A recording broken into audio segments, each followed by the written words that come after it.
I'm Will Hedrick. And I'm Jordan Schaffer. And this is Dog Ears and Timestamps, a book club podcast. Man, today we've just been talking all about like progress and growth. And I know that we didn't even we haven't classified our conversations before. But like thinking about it, it's just like all the stuff we were talking about before this had nothing to do with our book. But I feel really good after our conversation. Is that kind of weird? Just like it feels like it's just nice. I mean, we were talking about like future books, the podcast, all kinds of stuff. Like it was just...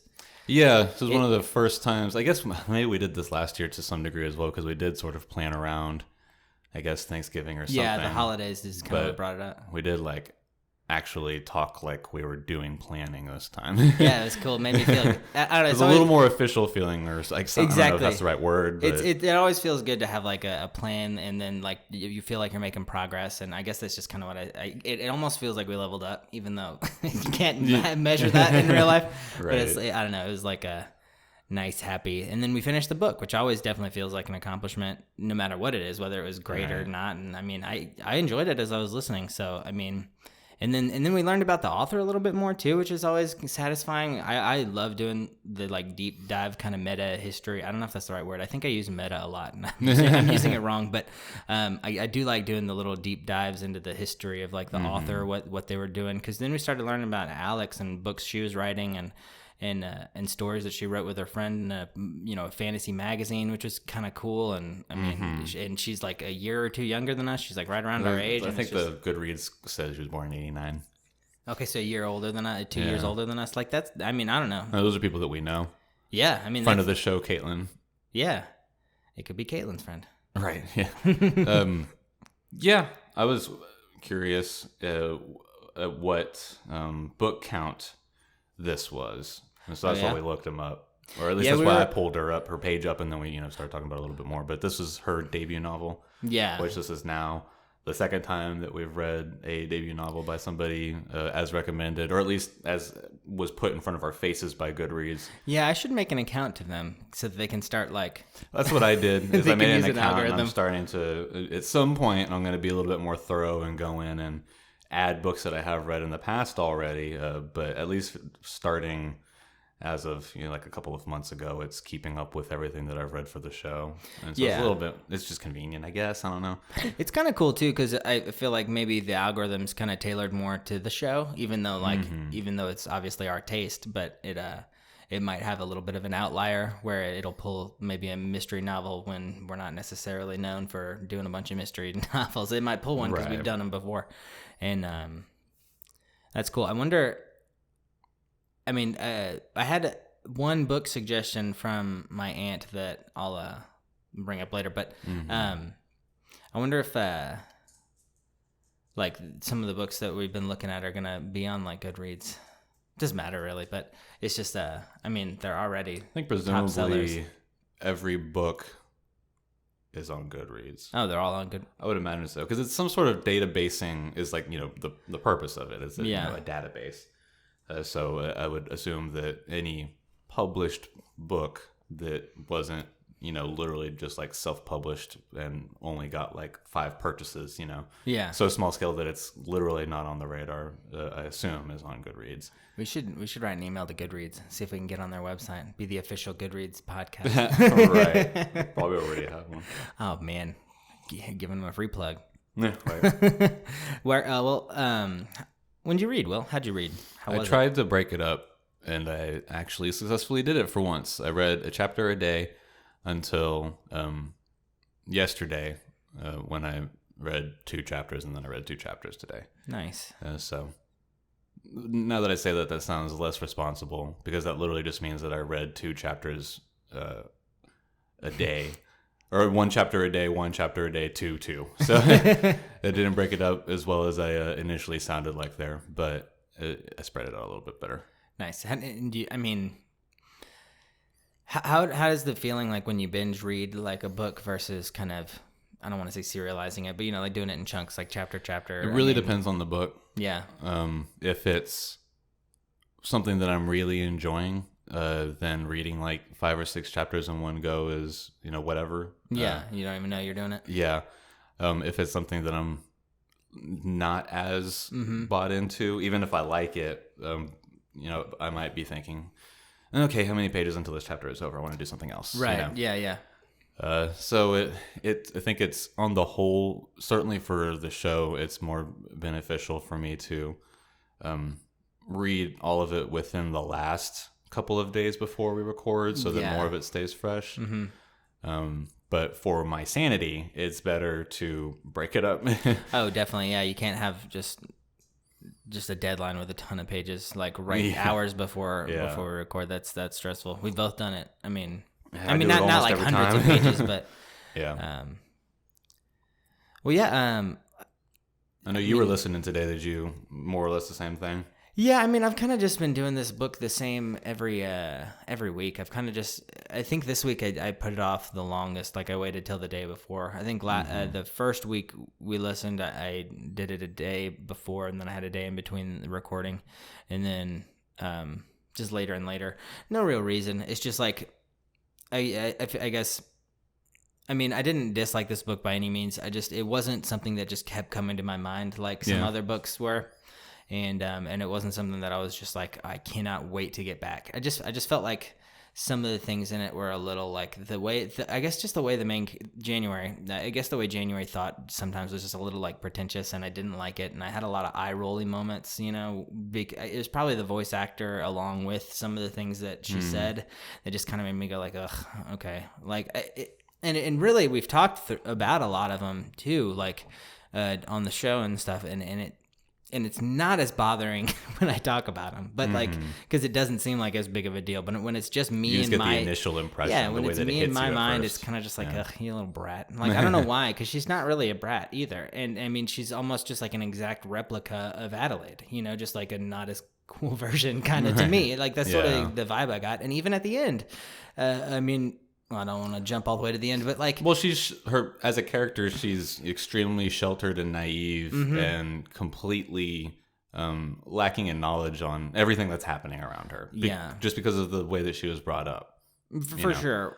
So I think that a lot of those impressions and the opinions that you have about like her decisions and the way that she acts and talks and stuff like that, I think that those are based in something legitimate, because she, is just up until, a lot of the stuff that happens at the end, she's a completely inexperienced young person who has never, aside from the emotional trauma of, not having her parents around, has experienced very little in her life. Most of her experiences are through dime novels that she brings up quite a bit, just like she even relates her life to it a lot. And just like, I thought that it would be a little bit more like this kind of scene in a dime novel, but I couldn't muster anything up to say. And didn't seem like Locke was as in love, as caring for her as I portrayed him last week. I made it seem like he was just like a loving misunderstood, and I think it's a little bit less so. I mean, it's a little bit less so. Still was. I do think that than I made it out. He does still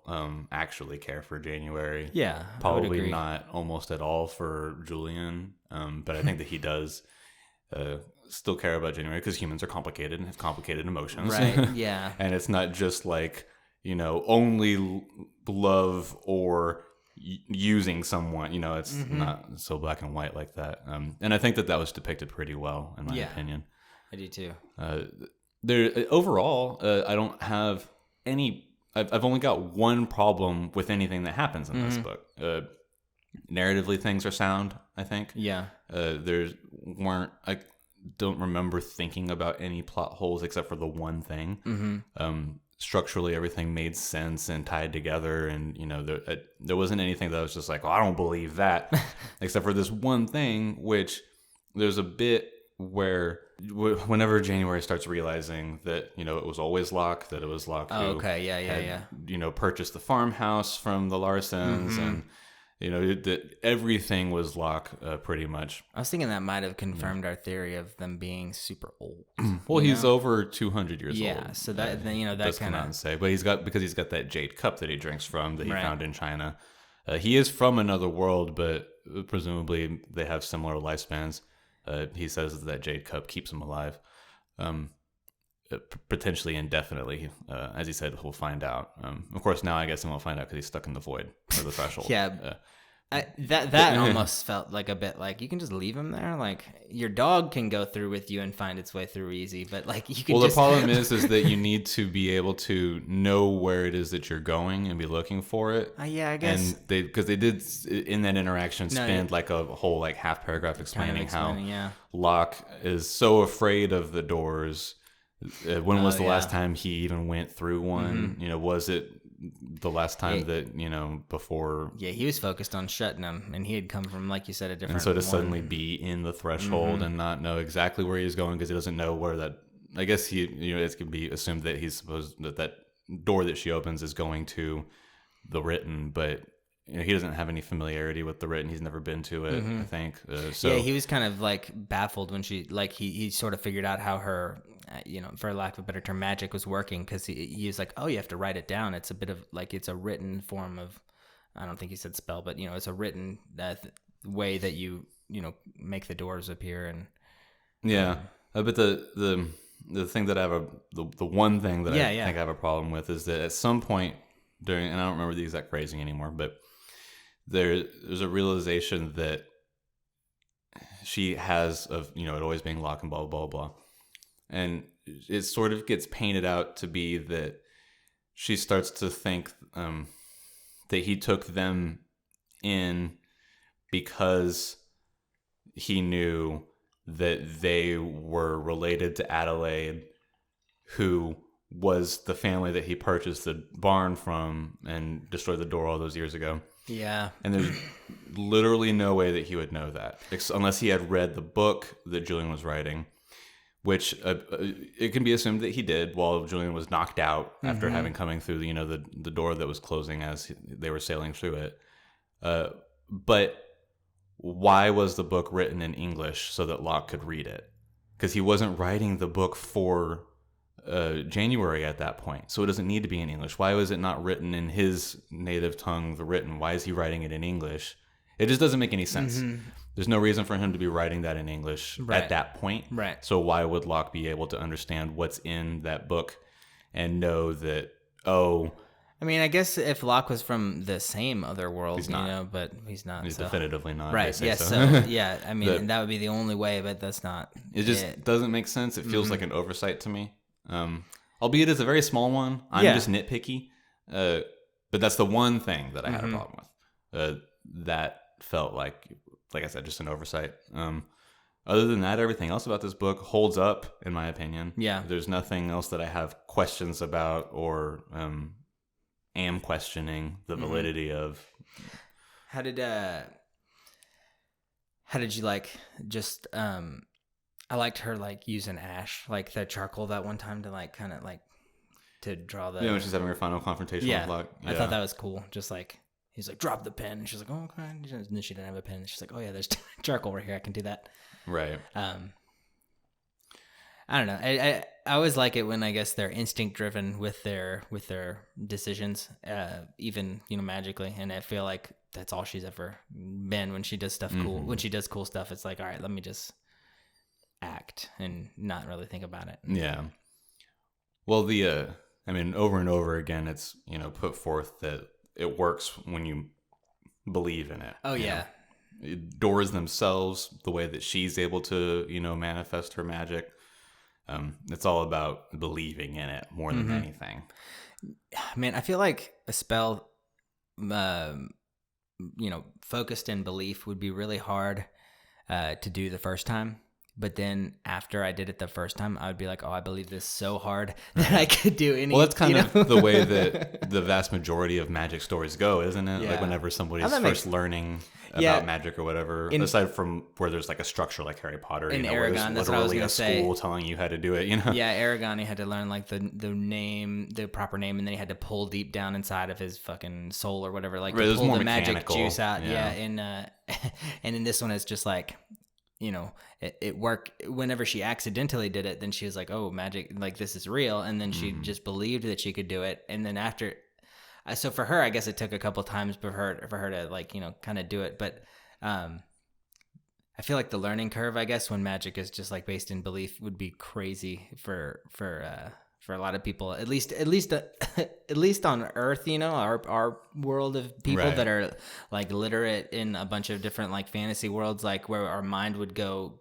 crazy if you and I got hit with like a magic power. I feel like this, and if it was based in just believing that you had it, like after you did it once, you'd be like, I totally believe that I can do this, and now I can do it all the time. I don't know. I feel like it's got to be excel at akin that. to creating anything that hasn't existed before. Like, I don't know, I can't imagine what it would be like to create the alphabet. Yeah. You know, so that you could then write down representations of the sounds that you're making. How do you even start doing that? Yeah, I mean, I don't even call animals the same thing every time, and they have a specific name. I'll just be like, "Oh, look at that big thing," or, you know, like, or I mean, we have names for our dogs and stuff, but like, yeah, just like and the reason I guess I said that was like assigning sounds to mean a thing, just like you said with the alphabet. It's like, yeah, I couldn't do that. Yeah. Well, I don't. What did you think of the Void when we went to it? Because I went in my head and I started thinking of like a Full Metal Alchemist Void where he like went through the doors and then it was kind of just like an endless bout of knowledge, and then that wasn't it. And then I started thinking of like a space kind of like where it was just black darkness. They describe it as being just like literally nothing. Yeah, and then my mind started to get creative. Yeah. When I heard nothing, I was like, oh, that means everything. I just assumed it was just, you know, like a literal void. Yeah, there's like just blackness. nothing there. Yeah, you're just in it. She started to kind of like explain how like she had direction even though there was no direction, because like you said, she had to know where she wanted to go to be able to use the door properly. And I guess that's just when I started to think like, how would you move? Right, even though you don't need to have that, you know, worked out, because it's magic. This is just how it works. Right, yeah. If you have a direction, you go that way, and it's not, you know, up, down, left, right, angled. You know, it's just like you're going that way. Right. And that's when I started to kind of relate it to other voids and stuff that I had seen before, and then that specific description made me think of Ender's Game, where they go through a whole explanation of like anti-gravity, zero gravity chambers, and how you have to get rid of the concept of there being up and down, because up is relative, you know, relative to the way that you're facing. So so they had to start thinking in different like I don't think they were thinking in like quadrants or anything like north, south, east. I think they just had to just change your mindset, because, you know, up and down are completely different. And, you know, like I just said, relative. So, that one little explanation of her going through the void made me just start to think like, wow, all this stuff. And then obviously, you know, Locke is stuck there. That's how she ended up meeting him. Yeah. Right? And was there, I didn't, for some reason I had the feeling that there would be a lot of different, I guess, just like with how in the Institute, I had a bunch of different like institutes, you know, around the world. I just kind of made it just like that in this book, where there had to be a bunch of different places like Lock Manor or whatever we're going to call it, like Acadia, you know, or are they? They're not the same. Yeah. No. Yeah. Arcadia was the world that they hid in for a little bit. Yeah. But yeah, like Locke, you know, I figured there had to be more like treasure hunters, you know, than just like them. And it seemed like when he beat him, or when she beat him, it was like, oh well. Well, the thing is there'd be more. Presumably, and you know what she then decides is going to be, you know, her kind of life's work. Yeah. Is to go reopen all the doors that they've closed, but they're going to be continuing to close doors and blah blah. Because the society continues. They don't even know that Locke was the founder, because he's been, you know, remaking himself every lifespan or whatever to avoid any sort of, you know, complications because of that. You know, it'd be weird if suddenly there was just a man who lived for 200 years. Yeah. So him dying or being trapped, is not necessarily going to. It wouldn't, you know, crush the society. The society could still operate. And there appears to be, I don't know how many people in the society. I think there's like, at least there that are at the meetings all the time. There's like 10 or something like that. But they appear to have resources across the world. And so, yeah, and but are all of them like full society members that really know everything, or you know, what is it? They have some level of like autonomy where they don't need direction. They have their own sort of direction, but they're still more of guided like an within, allegiance than or not. That's a good way to say it. Yeah. No, I see. Yeah, that made sense to me when you said that. As opposed to like a full-on hierarchy of, you know, there's no like real chain of command or anything like that. Yeah, that makes perfect sense. I like that. I guess it could be. What's the word that I'm looking for?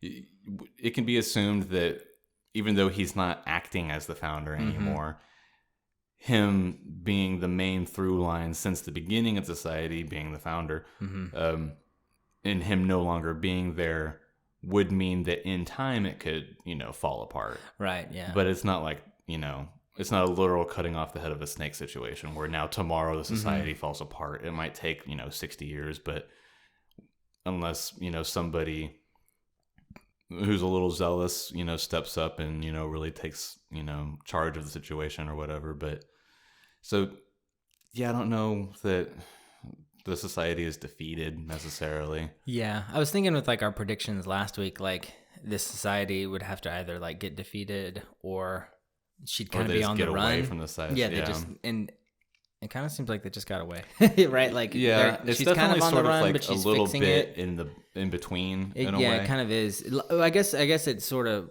I don't want to give us credit where it's not due, but I kind of want to say that we called it to the sense that like it ended open-ended enough to where like she could probably write a sequel if she really wanted to crush the society, but she doesn't necessarily have to because it ended on its own, which right. I know we were talking about it really well, right? Where it could, and I do think it worked well because, like you said, like she could pull another book out of it because you know somebody you know with some good drive would be able to take out the the group, but they can just leave it to time for now, and it'll be satisfying as a good ending. Right. I thought it was it being in between those two ideas that we had for how it would end, either it's just the family getting back together or if it's a story of heroism and saving the world by letting worlds connect, by defeating the society. For it to end up being like a series of novels or whatever, at least for me to be interested in a series of novels taking place in this story, I said that they would have to start being able to have a little bit more power and agency over everything, because at this point nobody has any idea how the doors work or whatever. And she gets that ability, in the epilogue after she walks away from Sam trying to get him to remember things. She just writes a door in the air and walks through it, and then it closes. So she suddenly has like all this power. She's really figured out how it works and blah blah blah. She really believes it. And so that would be me after I believed that I could do magic. I would be super god magic. I'd be like, oh yeah, throwing doors up and So it got to a point where it would now be believable that this is suddenly like an adventure series that she's like gallivanting around the universe. Yeah, she has the skills now where she could go and do it on her own and not necessarily need anybody to guide her or help her through or just absolute chance. Exactly, yeah, chance. Because that's how it was before. They were just, hunting old legends and then hopefully coming across what they were looking for to find a door. Which is the worst way to look for stuff, probably. Right. Just hoping that you'll find it. Exactly, yeah. I'm going to look for the remote at your house and just hope that I brought it over. Now she's got ability to do something, so that, makes it compelling. Were it to go into a series, I'm perfectly content with the way that this story has ended. Yeah, me too. And I kind of hope that she just uses this to launch herself off into some more novels and hopefully some more. I don't know. I don't think it was a novella or anything, but hopefully some more collaborative work and stuff too. Because it sounded like she was pretty. There was some pretty busy. Yeah, Goodreads when we were looking at her. A little unsure how to interpret some of the listings that were there, but yeah, there were other works where she was a contributor, it seemed to say. Yeah. I'm not proficient in Goodreads lingo, but that is what it seems like. Yeah. How do you like just this like theme of like the main characters in this book? Like, it was just like we've been having a lot of like strong female leads, and I've just, I don't think I've really been. We've been reading a lot of books by female authors as well. I wonder if that has. That's just sort of come up. Yeah. Naturally, in a way. Because, I mean, all we really do whenever we pick out these books is if we get a suggestion from somebody, you know, we put it in the pool, or the way that I pull up suggestions that I then present to you, I just, you know, look at books coming out this month in whatever genre I'm feeling. Oh, yeah, you go straight to the month. Yeah, I would always just type best horror 2019 or whatever, and then it was like Stephen King's got one coming out. I just see whatever's coming out this month and whatever genre it is that I'm feeling, and then, you know, just read the synopsises, or not even full synopsises, whatever, and just say, okay, these 4 are interesting. Yeah. Which of these 4 do you think works? And then we narrow it down. And starting this one has happened to be books written by female authors lately for whatever reason. It's just played out that way. Yeah, I got a huge like Narnia vibe before we read this one, and then as we were reading it, I was like, no, I don't really. That's certainly the quintessential example of going through a portal to another world. That must have been it. That's the the called back story that everybody can sort of reference and be like, oh, we're going through a portal to another world. Narnia, just like The Lion, the Witch, and the Wardrobe. Like such a cultural touchstone that, absolutely. What was your exposure to that? Like your first exposure? I think it was watching the movie in school. Me too, which is weird because it's a book. Obviously, I figured we'd read the book first. Right. We didn't even do that there. Just like we brought the 2-part Lion, the Witch, and I think I rented it one time, and you came over and we watched it at my house. Probably, yeah. That sounds familiar. I hadn't thought about that. Probably since we did it, because like that just came back all of a sudden randomly. You would think that it would be something, and it's something that the Chronicles of Narnia is a book series that I would like to read. I don't know why I never have. When growing up, I didn't have a lot of like reading suggested or put upon me. Yeah, there was a couple of times that my mom would suggest something, and she was the first person to suggest that I read the Lord of the Rings books. But other than that, like I think she actually really only suggested like maybe a total of like 4 or 5 books in my childhood. I just picked everything else out on my own. But even with that, it was never like my parents were like, okay, you should be reading more. Stop being playing video games. Stop watching TV.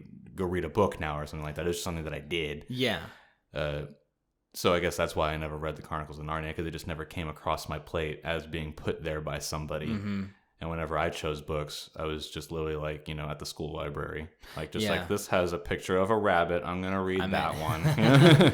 Yeah. I remember there are always like different sections, like in the different school years, like of like reading it, like in intermediate school. I remember like just for months and months, everyone was reading like all these mythology books. We're all reading the different like histories of the gods and stuff, and we kept talking about different stories, because it was just, I think that was my first exposure to such like a baffling concept as like the dad worrying about his son growing up and then killing him to marry his mom. That's like the Hercules and Kronos story, right? Something like that, where it's, I don't even know if that's his dad, but it's like Hercules. Zeus. There you go. Yeah. So it's like the Zeus story, whereas like he was worried about his like son coming up and taking over, and then and it was just like that was just so crazy to me. It's like, wait, he ate him, and then he, I don't know. And then we like Brian Jakes and like the Redwall series. Yeah, Redwall, and then there was like the Merlin series that I thought would have been cool, but then I never read them. And I never read that either. Yeah. It's funny that we've never really dove into it. I mean, it's funny that like growing up we've read so many series, and that we get like attached to a series as being like an epic or something that you can really relate to, like a Harry Potter, Lord of the Rings, Redwall. And then in this, because we're sort of not really like allowing ourselves to dedicate too much time to one series, because we don't want to be limiting to ourselves. We don't want to become like the Harry Potter podcast. Right. So it's just interesting, because I mean, all I did was grow up reading a series. Like I found a group of guys or girls that I wanted to chill with, like even Twilight. I was just like, I'm in, like I'll read all about Bella and she can tell me everything, and I love these vampires and I'm in, but it was a series, and I loved the idea of there being more and waiting for the new one to come out. And that was always like a really fun, just like thing that happened throughout the years. I just remember talking about like, oh, hey, you haven't read the new Harry Potter, you haven't read the new Twilight, you didn't read the whatever, and I feel like maybe if the new Game of Thrones book came out, we could probably jump into that because we've already done the series. We wouldn't even be focused on the series. Yeah. I know, but it's just so long. That would be the disheartening thing. It'd be like a 6-part episode. Isn't he doing like a fucking like a preview of Winds of Winter, and it's like 200 pages or something like that for the preview? Something. Wow. Like it's a lot of pages. Yeah, because I know for the preview. Yeah, I was gonna say I'm pretty sure book 4 and 5 they were just like, no, this is too long. You gotta cut it back. And he's like, all right, let me just turn it into 2 books then. I might be wrong about how long the preview is, but I think the preview is like an obscenely. It's really long for like a teaser. Yeah, I remember just the first time Kenneth was listening to Game of Thrones, he was like, he texted me, he was like, Ned isn't even dead yet, and I'm in Boston.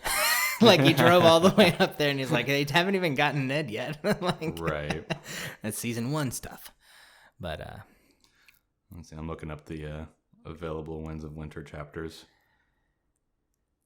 Yeah, I think this story rounded off pretty nicely, though. Just it felt good. Like we were saying, I don't think it needed any extra for the series, and that's kind of been an interesting thing. I guess is why I brought it up. Is just that like we're getting attached to these characters, and without even meaning to, I'm kind of, melding them into like a big like amalgamation of like one character and story.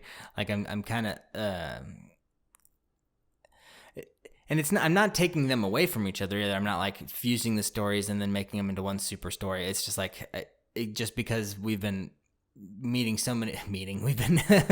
been introduced to so many new characters. It's I don't want to say it's hard to keep up because it's not. I mean, they're all so different, but it is interesting, like getting new characters, committing to new characters for a couple weeks and then dropping them. It's not like if we were playing D&D or something. We make our characters, we build them up over the couple years, or a series of books that we're just like we can't wait for the next one. It's just we get these characters, we kind of obsess about them, and then we're like, all right, we're done, satisfied, happy, on to the next. Like it's just it's something that I didn't think would be so much fun for some reason, because I get really attached, and it has been really satisfying, kind of like having a finality to each little subset of characters and things that we do. It kind of it's been fun. It's been cool, and it's weird because I'm used to series and obsessing and like not stopping and thinking about anything else. Like I'm just I don't know. You get it. Yeah. I was looking up the preview chapters, and I didn't do super good digging, but I found one Reddit thread detailing 7 different preview chapters that were released, and that thread was 2 years ago. So cool. I don't know, Yeah. but that's going to be a fucking big book. Yeah, so we probably won't do that one. Right, yeah. we might talk about it for fun on the side if we both read it. It's a large book. I still haven't finished Dance with Dragons. Oh, really? Yeah, but I don't even know why. I think I was getting tired of Cersei. I think that's what happened, and then I just stopped. I was reading it every night, and it was when I was in Boston, and at some point I was just like, I'm tired of Cersei, and I just stopped reading. I'm good. Later. So I need to finish that. The Game of Thrones compendium book that I have on Kindle says I'm 87% done with it. So, but that's 87% including all 5. Yeah. So, but anyways, I guess overall, were you okay with the ending? Did it seem like I thought it was good. I think it just particular? Yeah, I mean, like we were saying, I think it's kind of nice, even though we sort of predicted it would be open enough to satisfy. But that's cool. Like it fit our expectations. That's what we kind of wanted it to do, and it's not like I ever want someone to not do well or to like not be able to benefit. Like if she can make it into a series and keep going, good for her. And if she doesn't want to, good for her. Stop it here, just like you did. It's great. And I mean that. I think for me, this book really comes together just when we get to talk about it. Like I know I said that every episode, but it's just like this one really. It's just by myself with these characters, I think I was a little harsh on them, and then just when we talk about them, it kind of makes them more like real, like they're our friends, that we're talking about. Yeah. and then just like all in all, it's like, all right, I did like that. It was a fun story, and I do think back to these books, and sometimes I don't even necessarily realize that, like, oh yeah, I'm thinking about something January did. I'm just like, oh yeah, like January, or like, I'll just be thinking of like a girl and her dog or whatever. Like just, I don't even know a good example of that, but I do come back to a lot of these books. Like I think about a lot of them. And this one was cool. I don't know. It was enjoyable. Yeah, and it made me think of Dora a lot. It wasn't as magical as I was expecting. Yeah, I definitely. But I think, like we talked about agree. earlier, is sort of whenever you go through a portal to another world, the thing that you first think about is Narnia. And so I thought that it was going to be a little bit more, adventure-y and magical was my initial expectation. And it not doing that is fine. Yeah. That was just, what I was thinking whenever I read the hook. The hook when I was looking at, what books, might I suggest. Yeah. And I was like, this sounds really fun because I was thinking of something else, and it ended up still being good, and I enjoyed it. It just, like halfway through, I was like, this is not what I was expecting. And now I just want to read the Chronicles of Narnia. Because it put me into a mode thinking that's where we were going, and then it wasn't. Then we didn't go there. Yeah. Which again is fine. Yeah. But because I had let myself expect something else, I think that might have affected me a little bit in reading it. Yeah. Which is part of why, like, I don't like watching trailers for things. I just don't want to have any expectations. Exactly. It's hard to not judge something when you have the preconceived notion of whatever the trailer, whether positive or negative, or even just something else like happened in this case for me. I'd rather just but how do you then pick anything if you never try to find out if it's something that you're interested in, Yeah, I guess that would be the thing. But then you're relying on someone else to trust what you like, and I have a real problem with that because, I don't know, I think that everybody's dumb. Something like that. I don't know. It's really easy for me to judge other people's opinions. Yeah, it also is kind of hard to avoid judging something when everybody likes it. You know what I mean? It's like, well, everybody likes this. I think that there is like an inherent kickback that you want to have whenever something's popular. I think that's just part of humanity. Yeah, and I try not to let it affect me, and a lot of times I was real bad about that in school. It's like, you can't like Nickelback. Nickelback sucks because everybody says so. Yeah. And like I would let that happen a lot, and now I'm just like, I just like what you want, man. Yeah, like whatever. Yeah. Nah, yeah, we're all... Yeah, that's when we're all self-conscious, trying to figure out we were all spending so much time trying to be cool. Trying to be cool. Yeah. But yeah, I wish that I had no expectation going into this. Yeah, and I think that might have made it a little bit better for me personally. Yeah, and that's nobody's fault. It's not even my own fault. I kind of feel like my one like eye-rolling moment in this last little section was just like January just was Adelaide. You know what I mean? Like, it just don't feel like they were different. And I felt like January is just like a crappier version of her, and then she ended up meeting her at the end and it was just, well, Adelaide was capable, and January was just like forced into this situation and had no idea what was happening and was being led by Jane. It just, I mean, in the first week, I remember saying like she's reading this book and using it as like the cool version of her. It's definitely designed to have an element of them being parallel. And then at the end, certainly whenever we find out that they're mother and daughter, right? But at the end, when they're like sitting there looking out at the sea, waiting for Julian, who Yule Ian, when they were waiting for him, I was just kind of like, I don't know. It shouldn't have had an eye-rolling moment because I know this isn't what she was doing. I know she wasn't having just a classic girl waiting on the guy to come fix the situation because that's not what she did. She ended up having January go fix the thing with Sam, and like you said, it showed a dope success where she was like, throw up a door, and then she leaves. She was in control, and she became who I guess she was going to always be, for the book, and why she was strong enough to write this story. And, I guess I just got a little bit of like an eye-rolling moment when I was just like, okay, y'all are literally both sitting there looking out into the sea waiting for her dad or your AKA hubby, just like, I don't know. It felt she's still recovering from 2 gunshot wounds. Get over it, you weakling. I'm just kidding. No, I get that. And then it provides a period of time for while she's recovering for Adelaide to not then also leave, provides time for them to finally get to know each other before she then takes off on her life's journey. You know? So. Yeah. No, we can assume that, or they assumed that Julian was already there on the way, you know, because we know that he had been pushed through the door in Japan that led to the written and got trapped because then that door was closed or whatever. So, you know, he's somewhere in the written trying to find his way there. And then, you know, so, you know, January can't move effectively because she's got 2 gunshot wounds.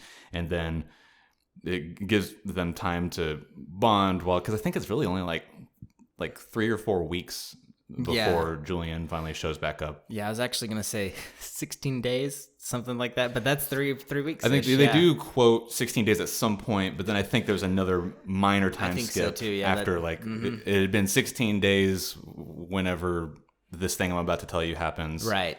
And then at some point, my dad came back. You know what I'm saying? Yeah, I don't remember. Maybe it was just the 16 days, but it was a short period of time. Yeah, I mean, and she was still there for a while after her dad showed up, too. It's not like she just said, hey, Dad, and then left. But she had to learn how to sail and, you know, other, you know, obvious mechanical things for how life works. Yeah, she was like, why didn't you ever look for me, like, to her mom? And then, like, the voice actress came out and was like, I looked for you every damn day or whatever. And I was like, come on, lady. Like, no, you didn't. You're sitting on your ass right here at the porch. Like, I get it. Like, you can't do anything but this right now, and it's perfect for the story because now you'll have time to meet and you successfully met up like you said you've been looking for her every day. But it's just like, I don't know. It was just, for me, I was just like, for real. Like, I don't know. Just, it felt kind of excessive for me just for her to be like, every damn day. I don't know. Just, I got real judgy for her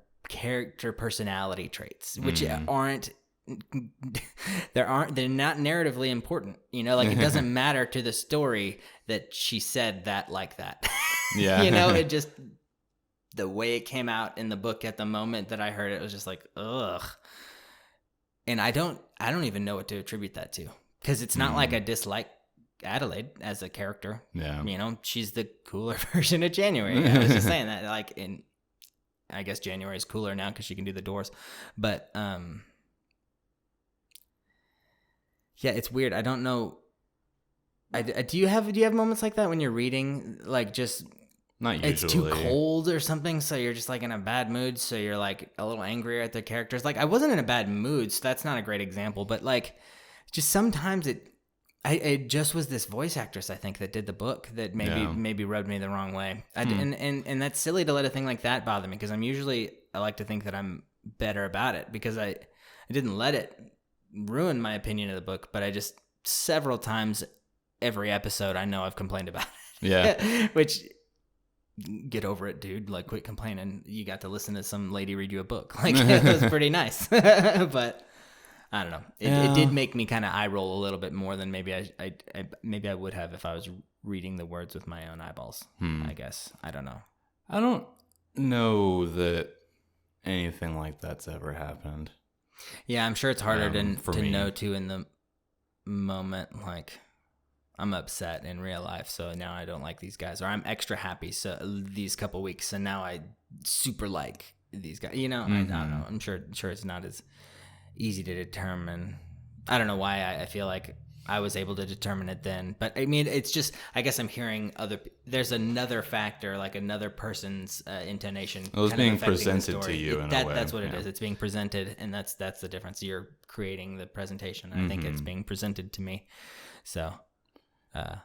Yeah, I guess it's got 2 layers of presentation for me too, because the author wrote it, and then there's the presentation for the voice actor, and the narration. And sometimes if those don't align, it throws me out. Yeah, and there's really no reason. That makes sense. And there's really no reason sometimes for it not to align for me. And this was just kind of one of those times that it doesn't really make sense that it didn't fit for me. But I mean, she wasn't a bad voice actress by any means.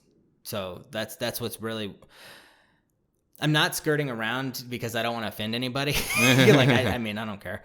But she wasn't bad. She wasn't a bad voice actor. She didn't have a bad voice. It wasn't annoying. It's just You just didn't every always now and agree then, with this presentation. Yeah, every now and then the presentation was just kind of like, ugh, eye roll, or like, I don't know. It was odd because I've had that a couple times before with other books, but it's never, I don't think I've ever brought it up every single episode we talk about it. It's usually just like the first time that I bring it up is like the first book, and then I get used to it, or the first section, I mean, and then I get used to it. But that's okay, because this next book I am not buying the audiobook for, and I know exactly what the two authors sound like if we're going with that book. And so I'm probably going to read it in their voices. Right. Which is fun, actually, because so there's the Meat Eater show that I'm sure you know about. If not, I probably have told you about it. Steve Vernella has a very unique voice, so anytime I read anything that he's written, or I read it in their voice, which is kind of fun. I think I even read Harry Potter in the voice actor's voice for those books. Yeah, it's just. I don't think I could ever listen to an audiobook. Yeah, I know you've said that, and I wonder why that is.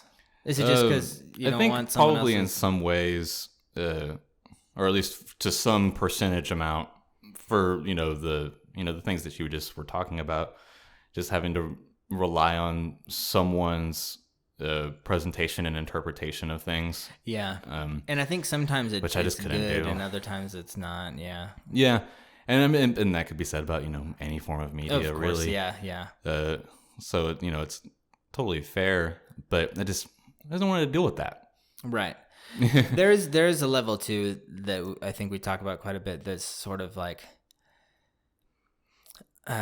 for lack of a better word, like meditative, about forcing yourself to sit, like to do only the reading, because I'm always multitasking, which I think this will be a nice like split for me to read. I do prefer the level of focus that reading requires, as opposed to just having it playing in the background of whatever it is that I'm doing. I think that, or at least as far as intaking something, that's a extreme preference of mine. I don't want to just like be passively taking something in. I feel like I would be losing things by doing it that way, right? For myself, at least. Yeah.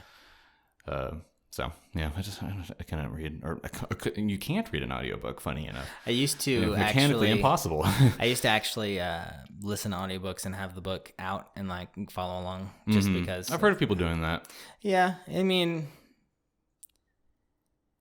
it's interesting. It was nice because it helped. It like that was all you were doing, and you were hitting like several different sensory. That would drive me crazy. You were touching, hearing, seeing, you were doing all these different things that people talk about for like learning, and I only ever did it really with like Hank the Cowdog and Harry Potter, I think. So like some of those moments actually kind of stand out in like my life, which is kind of silly because like I think about like Hank and Rover and the cat a lot.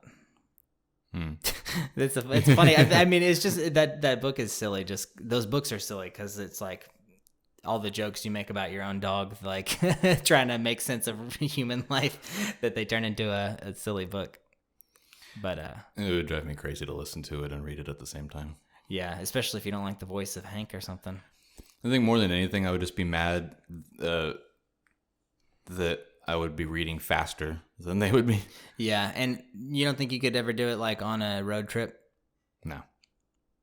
I wonder why. Like, even if it was a story you'd already heard? I would just be, maybe. But I feel like if I was listening to an audiobook, I would just be like, but I could be reading this. Okay. Yeah, see, I think of it as like, I get to hear this story even though I don't have the exact moment in time to make for reading it. But I see what you mean. It's like, we'll make the time, make it more important, make it special. And sometimes I really do feel like I can make it kind of special just by listening to it and thinking about it. And that's why I take notes too. Like I write down stuff that like hits me in the moment. And that's not something I ever did when I would read in school, or even and we'd be reading and you would have to take notes so that you could write a paper or something. It was just something I never did, and now it's just like, oh, that's cool. Let me write that down, and then that's another reason I think I enjoy this so much, is just because I take some fun notes, and then I get to run them by you and see what we come up with as far as content, I guess. But if we Right, get to, yeah. I mean, I'd run it by you anyway if we were both reading the same book. And yeah, I don't know. I like this book a lot more than I started off liking it. I remember telling a friend at work just like, ugh, I do not like this book, but it's fine. Like, it's not bad. I just am not in the mood, I guess. Right. And then it grew on me. It's good. I like it. That's good. I think this one though, the next one, I'm excited. I'm very excited. I'm excited. I think I'm less excited than you. Yeah. I don't know why I'm so excited. They don't really have much like credentials for authors, I guess. But I'm excited to some degree. I don't even know if I could put a number to it. But in any case, what that book is, let me pull up my webpage here just to make sure that I don't misspeak in any way. I'm going to be reading The Lost Causes of Bleak Creek. This is a book, I think it's the second book by this duo, which they've done other things. I think this is just their second published novel together. They've got a very popular internet presence. They are the founders of the Good Mythical Morning Show on YouTube, which then itself has spun off into, I don't know, like a dozen other things that they do on that channel. Yeah, they have an award-winning weekly podcast called Ear Biscuits.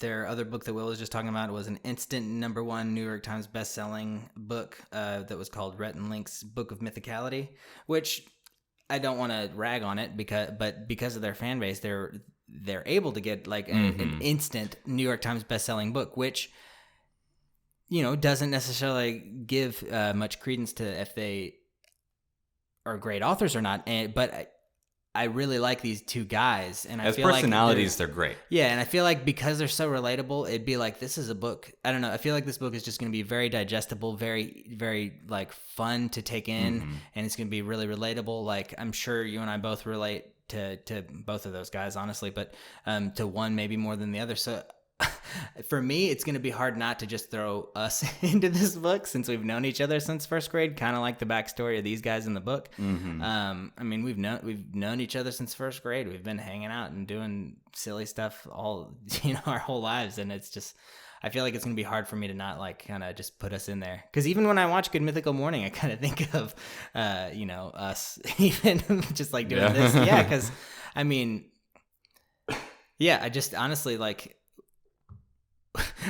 we kind of have like almost even the same contrast, like in like the colors that they have of like their hair color. Like, Rhett and Link are kind of like a blonde, and I'm bad at hair colors, but like a light hair color and a dark hair color. Like, I don't know. Yeah. I feel like it's just like I just swap myself into their shoes very often, and I don't know. I feel like that's probably why they do so well. They're just very relatable, and because of that, I was just like, I bet this book is going to be. That's definitely fun. Part of why they're so successful. Oh yeah, and I think this as personalities, they're great. I don't follow a lot of their stuff directly. I had a coworker at the previous precinct that I worked at who was big followers of them, and so every now and then he would put something on at work. Yeah, and I was like, these guys are cool, and then they recently came to town. Again, I said recently, just like I told you before we were recording, but it was probably more like somewhere between 6 and 8 months ago. So not really that recently, but they came to town and were collaborating with all the different Rooster Teeth entities. And so I saw them on that stuff because I'm a big Rooster Teeth follower. And I was like, these guys are great. And I should watch more of their stuff. They've got 16 million subscribers on YouTube. Yeah, I'm one of them. That's actually obviously how I found this book. Like, I was watching their show. They're, I think, eating Doritos or something in there, and then like after they're like, or I think before they pitched some of their stuff. It's funny on other platforms you hear people like doing their pitches, like they're selling products for other things like MeUndies or Audible or whatever. Right. They're pitching their stuff. Yeah, that's how big they are. Right. And I mean, I like I already said, they're just relatable guys. I feel like whether this book has like a crazy amount of depth to the story or not, it's just, I feel like it's going to be very fun and satisfying as I'm digesting it. It might not have a lot of layers, or it might have a whole ton of layers. Who knows? But I'm Yeah, I don't know. I don't know. It's funny how excited I am for it, and I don't know. You can't explain certain things, I guess. Yeah. And that's what I'm looking forward to for this. I'll tell you one thing I'm excited about: page numbers. Yeah, dude, that's the Kindle book has page numbers. Yeah, man, like they did it right. Actually have page numbers, which just blows my mind every time. And I know I say this every time that a book doesn't have page numbers on the Kindle, but how and why? It makes no sense at all. Yeah.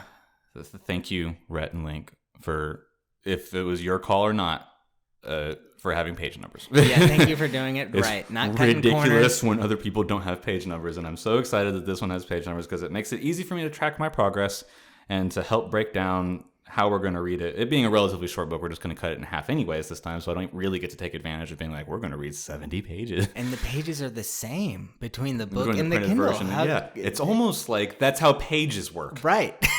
And that it shouldn't be difficult to put it in your fucking Kindle edition. Yeah, in location 9,423. It's all on the publisher, right? It has to be something that comes down to the publisher, and maybe the author says, have page numbers, or I don't care about page numbers, but it's something that the publisher implements. It has to be. So why don't they just, I don't know. I could have a whole episode complaining about how that's fucking ridiculous, but we've got page numbers this time. We're reading half the book. We're going to just cut this in 2 episodes because like I very lightly touched on there, it's relatively short. It's like 328 pages or something like that. Yeah, and I have a feeling it's going to be like a bit of a page turn. I don't know. I really think I'm going to want to sit and take it in. The chapters are all very short, so it's going to be, you're flying through, the story beats will be happening, It's right. not like there's not suddenly like a 50-page chapter and you're like, oh my God, unless it was a really exciting 50 pages, you wouldn't be like, man, this is taking forever to get to the next room or whatever it is, Yeah. These all being like between 5 and 20 page chapters,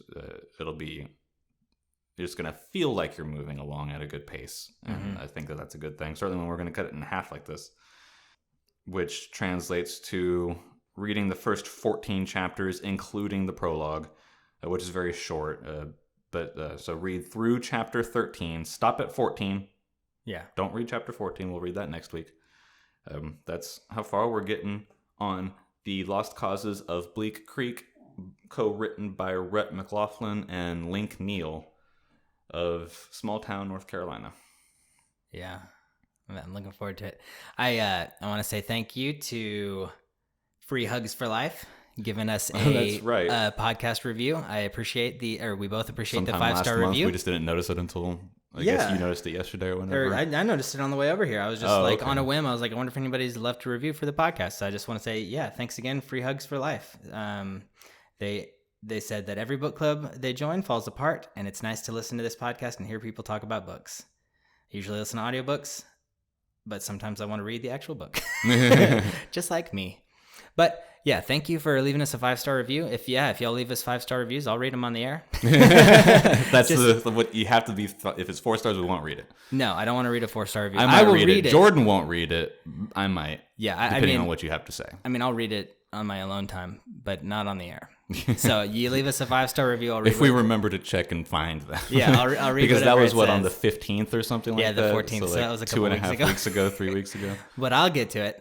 And thanks again. That's really nice. And it was just, I don't know, when I brought it up, Will and I were like, oh, that's cool. We're like, glad that you enjoy the show, Hugs. Yeah, it makes me feel good just that there are people listening and leaving reviews and being nice, encouraging and reading to hear books. Something. Yeah, it's great. So whoever you are, I wonder if you're someone we know.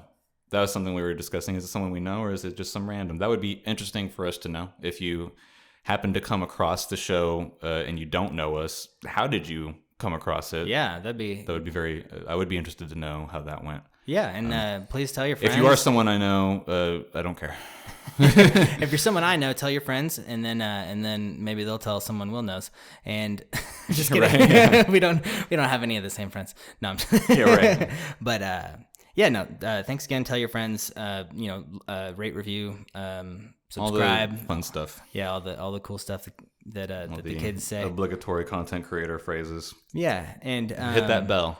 Hit the bell. Yeah, and just thanks again. I'm looking forward to this book too. So thanks, Rhett and Link. Yes, I'm excited. The more I talk about it, the more excited I get, I think. I don't know. really, I just went to their YouTube page and I saw their faces. I was like, oh, those guys are fun. And so I got excited just because of that, which is goofy. But in any case, you know where to find us. Same place as Jordan always tells us. Yeah, Facebook. No, Facebook. We never have Facebook. I always mess up. Twitter and Instagram at ears_stamps, and then dogears and timestamps at gmail.com. And tell us what you think about the anime shows if you're watching them. I don't know how many of you people watch anime, but like we've talked about now, I guess, disjointedly over the past 3 weeks, My Hero Academia, Food Wars, Sword Art. The 7th season of Ruby just started.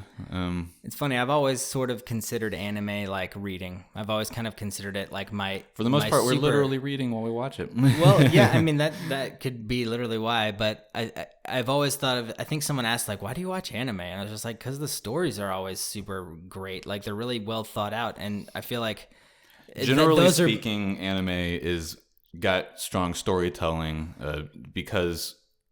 Whenever, so all the Walt Disney movies come out, like the 60s and 70s and all that, and animation's incredible, and it's like unlike anything that the world has ever seen. Japan sees that stuff and they're like, well, we can't draw that well, so we're just gonna have to focus on making really good stories. Yeah. And that has sort of permeated throughout the history of anime. It's just like focusing on storytelling.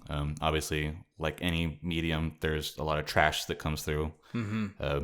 But generally speaking, that at the very least, in the bit of research that I have done, that's why. Yeah, well, that makes sense. I mean, and I know we've both watched plenty of bad anime, but there's a lot of good anime, and it's always got a good it's a satisfying like story arc, and just it's nice, and we're reading, it's just right.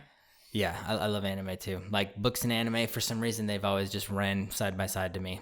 And I know they're completely different mediums, but like, whenever if I catch up in an anime, I just start reading the manga. Like it doesn't even faze me. I'm just like on to the next part. Like I need more story. Like I'm just story crazy. Right. Story crazy. I mean, I love the stories. So. I'm definitely trying to find something else to do for a little bit this week because My Hero Academia didn't air this week. Because the Rugby World Cup is happening. We could watch that. God. And we know how it ended. I mean, I don't know how it ended, but it is over, right? Yeah, I don't know how it ended. I should look that up. For interrupting my anime watching, I should know exactly what happened. Because it's just because Japan was the host nation this year for the Rugby World Cup. Rugby How was World Cup final. No, I don't need to bring it up. It was between England and South Africa, and South Africa won 32-12. Whoa. So, good way to go, South Africa. And now we can get back to regular broadcasting of My Hero Academia. Yeah, good job, South Africa. Next week. Congratulations. Anyways. Yeah. I'm Will Hedrick. I'm Jordan Schaffer. And this is Dog Ears and Timestamps. I want to make pop sockets.